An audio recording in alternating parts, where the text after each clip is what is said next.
When you get to winning, for me, it's come down to maxing out. And what maxing out means is you do one more at least than you think you're capable of. So when you're done, whatever you're doing, whether it's at the gym or phone calls or meetings or in sports, one more shot, one more throw, one more swing of the golf club or the baseball bat, the separator is for the winners, they do one more. I'm addicted to one more. And so I want your mantra going forward to be one more. What does that look like if we're working out? That means when we're in the gym and we say, I'm gonna do 5 sets of 10, I'm crazy. Like I'm a psycho because I wanna win. I wanna be somebody. I wanna separate. I wanna compete. And the way I do that isn't with my giftedness, because I wasn't born with a bunch of gifts. And I think gifts are crap. I think for the most part, gifted people struggle in life because things come easy to them. I like that things haven't come easy for me in my life. I like that I don't have natural talents in every area. And maybe you like that about you too. Maybe you've looked at yourself all your life and thought, man, I don't have that natural beauty or that natural talent or this gift for creativity or intellect or humor. I don't have any of those things. But what I got is I will outwork you. And so at the gym, one of the things I focus on, they say it's 5 sets of 10. When I'm at 10, I go one more, bam, 11. If I'm running on the treadmill and it's a 45-minute run, I never finish at 45. I always go one more minute, 46. If I'm at the office and I'm supposed to make 25 phone calls that day, when I'm at the end of the day, I always do one more. If I've got meetings, I always do one more. My mantra for 3 decades in business has been one more. Why? Because we get out of life what we think we deserve. And I'm the kind of guy that I know when you do 45 minutes on the treadmill and I do 46, I deserve to be fitter. I know that when I'm lifting weights and I watch you do 5 sets of 10 and every single time I do one more. When it's a set of 5, I do 6. When it's a set of 8, I do 9. When it's 45 on the treadmill, I do 46. When it's supposed to be 20 phone calls, I make 21. When it's supposed to be an 8-hour workday, I work 9. Whatever it is, I always do one more. And what that does is it makes me eventually think I'm doing things other people aren't willing to do, so I should get things other people aren't going to get. You are one decision away from changing your life. And you have to accept that. You're one new meeting, one new relationship, one new contact, one new action, one new decision away from shifting your life from where it is right now to a totally different place. So what's the decision? You already know. I could go backstage now. There's something you've been hesitating on. There's a contact you need to make, isn't there? There's a job you need to quit. There's a relationship you need to engage in. Maybe there's a relationship you need to leave. I don't know what it is, but I know there's a decision that you need to make to take you to the next level, just like I know that's true for me. Because decisions shape our destiny when they're backed up by some massive ass action. Okay, but you can't take the action if you don't decide. Everyone say yes. People avoid being desperate. Think of the fact they come here tonight and they're down. They're not where they want to be financially. Their relationships aren't what they want. Maybe they're in a desperate place, and you might think that's a negative thing. But when you're in a desperate place, you take the best actions. Desperation is a great place to be. Those of you that are achieving, one of the reasons the achievement is slowed down is you've allowed yourself to feel less desperate. When you were broke and starting your business, or when you were brand new in your relationship and you were desperate to get her to love you or desperate to get him to love you, you took massive big action. How many of you are moms in the room? Raise your hand.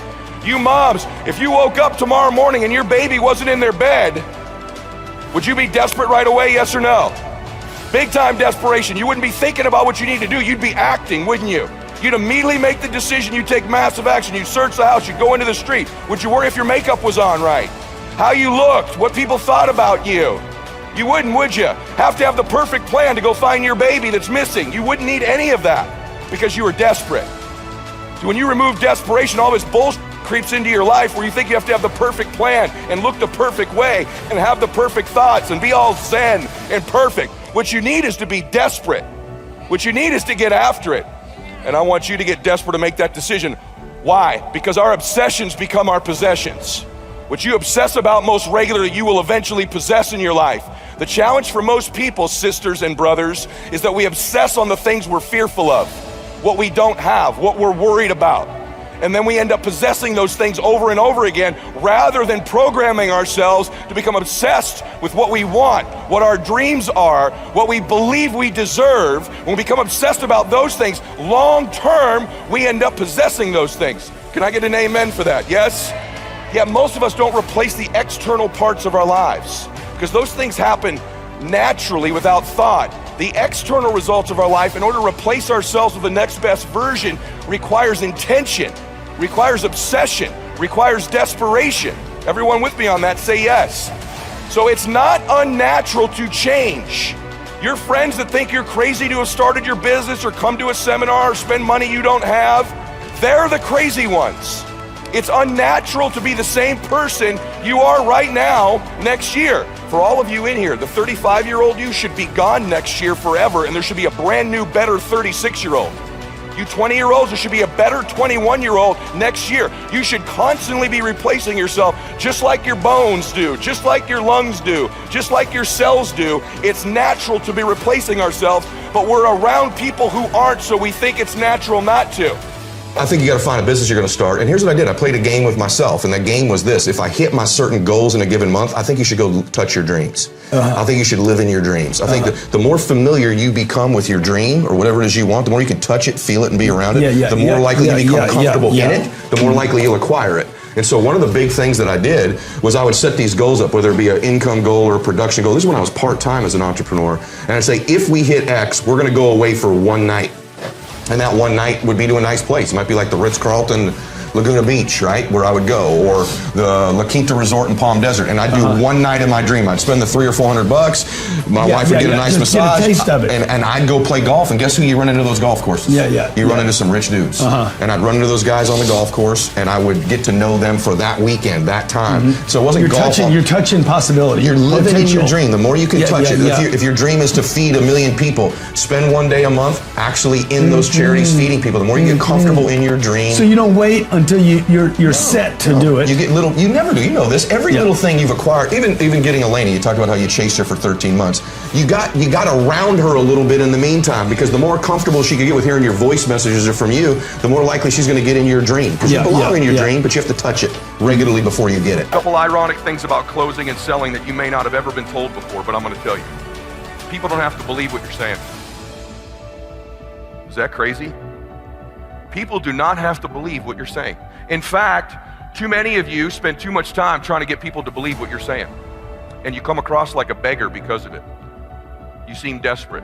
Who's ever trained you to get people to believe what you're saying doesn't get influence.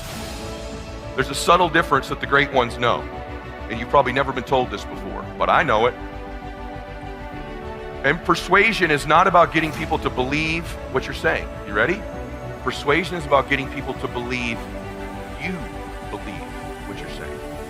That's a subtle difference, brother. That's a subtle difference, sister. If you start to think through, I need to get people to believe I believe this, not to get them to believe it. People buy things all the time they don't believe. People buy things all the time they don't understand. That's okay. We want to educate, we want to train, but they don't have to believe everything you're saying. If they have to do that, you're going to look like you're begging all the time. They got to believe you believe it. That's a different intention. The most certain person always influences the less certain person. When you're exchanging with a recruiter or a client, they're either going to close you or you're going to close them. And that's certainty. Certainty is influence. And you can't transfer to me something that you're not experiencing for real. You have to really believe it. You got to really be a crusader. You got to really understand it. When you really believe something, you can transfer that certainty to me. Everybody with me on that? Say yes. This is a huge deal. It's a huge deal that you need to begin to understand that persuasion is they believe you believe what you're saying. I love that most people don't take anything seriously. I love that most people aren't coachable. I love that most people don't do what I teach or that anybody teaches. I love that. That's how certain people win. Half y'all haven't written a damn word down I've said. If you were in my team, I'd slap the hell out of you. I don't say that disrespectfully. I say this as a dipshit who had a Velcroed car. I don't say that talking down to you. I say, wake up! You want to win? You want to be a millionaire? You got to quit being so casual. You walk slow, you talk slow, you implement things slow, you talk a good game like you're going to be somebody, like you're going to make hundreds of thousands of dollars. You can't even write a note down. You're going to get your ass kicked in business, dude. Business is a sport. It's competitive. You got to get focused and get in a hurry. Get around a dude like me, we will smash your organization. We come to play. We're for real. What are you? Cool? I've seen all kinds of cool guys my whole career. Cool guys go broke. Cool guys have little flashes in the pan. They have a good 2 or 3 years. Players who implement strategies that get focused and intense, they win decades. They win multiple championships. You win for 2 or 3 years. You know how many guys I've known that have made money for 2, 3, 4 years that are ass broke now? You gotta win year after year after year to be a player in business. After year to be a player in business.